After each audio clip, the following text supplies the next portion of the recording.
ইন্দিরা বৌদি, ইন্দিরা বৌদি, বাড়ি আসো। বাপরে বাপ, আবার কে এলো?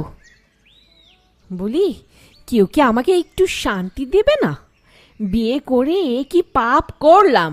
রক্ষা করো বিধাতা, রক্ষা করো। আমার ঘুম যে চুলোয় উঠে গেল। ও বৌদি, একটু বাইরে এসো।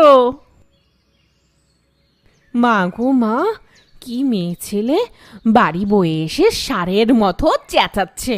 বলি, ভদ্রতাও কিচ্ছুটি জানে না। আসছি গো, আসছি।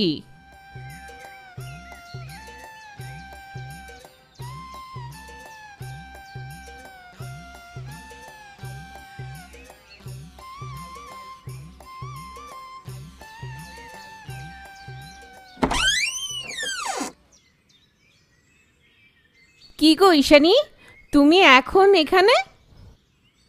হ্যাঁ বৌদি, একা একা খুব বিরক্ত লাগছিল, তাই ভাবলাম তোমার সাথে দুদণ্ড কথা বলে আসি। কেমন আছো গো?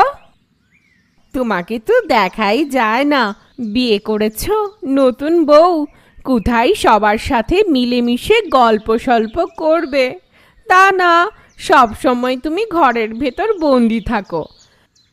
দাদা বুঝি রাগ করেন আমাদের সাথে কথা বললে?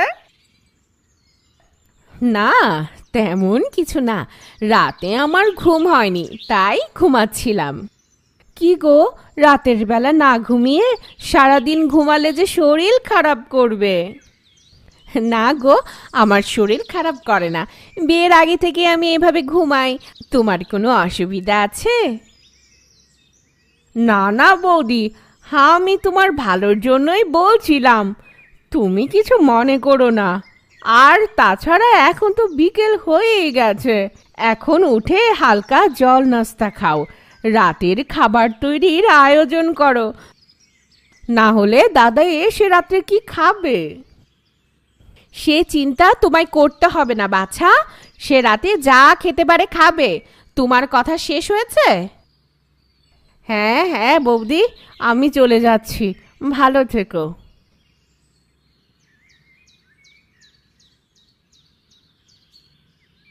ঈশানী প্রায় মন খারাপ করেই চলে গেল।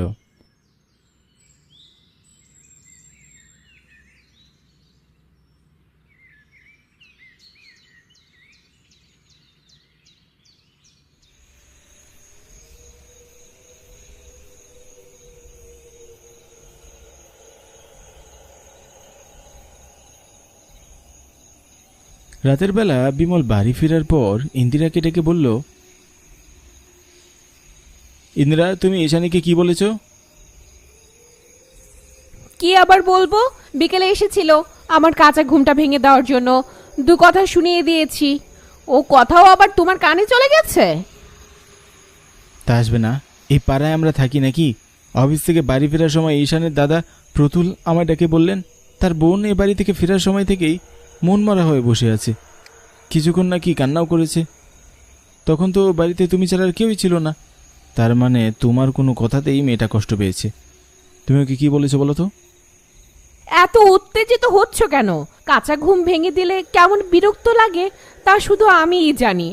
আর বাড়ি বয়ে এসে আমাকে এত জ্ঞান দেওয়ার সে কে? আর আমার এত গল্প সল্প ভালো লাগে না বাপু, নিজের মতো আছি, এই বেশ। দেখো ইন্দিরা, তোমার এই অতিরিক্ত ঘুমের জন্যই কিন্তু তোমার মেজাজ সবসময় বিগড়ে থাকে। তোমার মনে হয় তোমার ঘুম ঠিকঠাক হচ্ছে না। অতিরিক্ত ঘুম মানুষের মস্তিষ্কের বিকৃতি ঘটায়। বক বক করো না তো, রাতের খাবার সব তৈরি করে রেখেছি, আমি খেয়ে নিয়েছি। এখন শুয়ে পড়ো, তুমি খেয়ে যা ইচ্ছে করো।